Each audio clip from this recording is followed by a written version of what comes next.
It's interesting because I grew up in the Finger Lakes. So I grew up in the Finger Lakes kind of cognitively in the 90s. And I very clearly remember my parents, who I come from a grape family. We've grown grapes. We have done it for several generations and done it or been very close to it.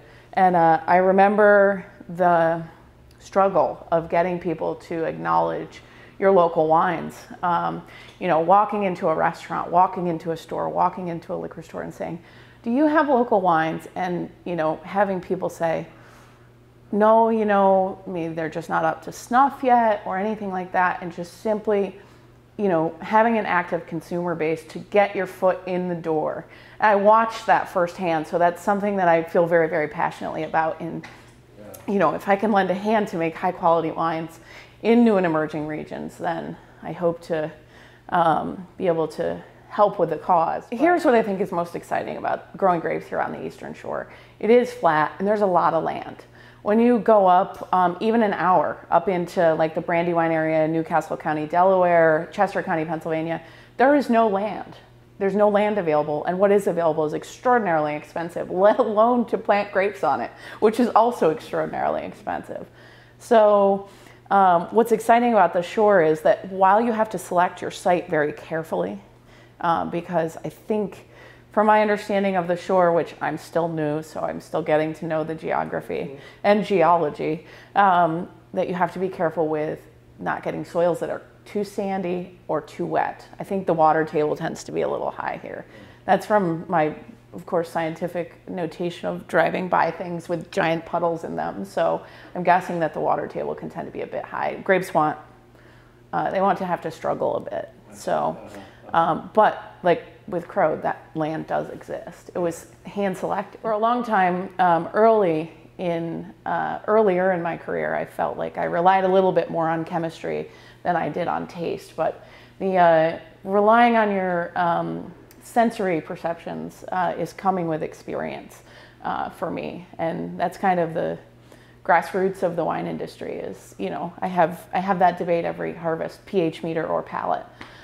Which do I choose? Yeah. Because obviously, to my palate is only one palate in the whole, you know, all of the drinking consumers. But you know, solely relying on the pH meter has started to feel not right. I like to focus a lot on education, not like high tech.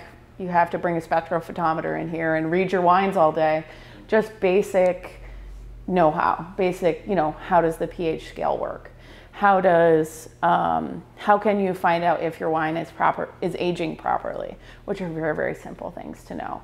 But that's where, like, in New York State, it would have been an extension agent. So from Cornell or from University of Pennsylvania, et cetera. There's one in Maryland to cover the entire state.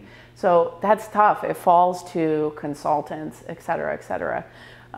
So as far as continually churning, like making a product that you can feel proud of, you have to kind of strive to do better than you did last year. That's what I always say. Is it 100-point wine?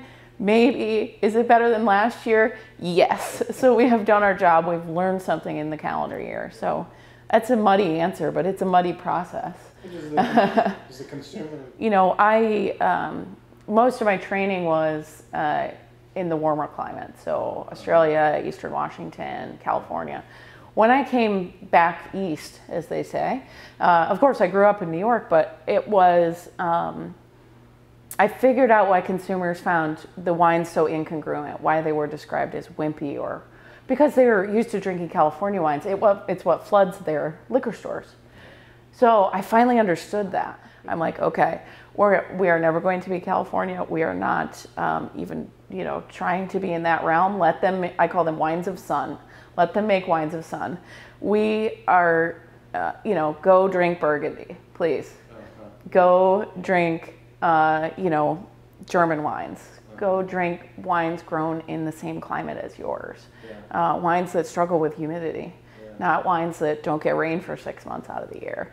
It's really not a fair comparison. I enjoy drinking wines that challenge my palate, challenge my mind to think about things differently. But do the wheels ever stop spinning? No. I wake up thinking about Barbera or Chardonnay or Cabernet Franc usually. It doesn't stop. But do you drink it in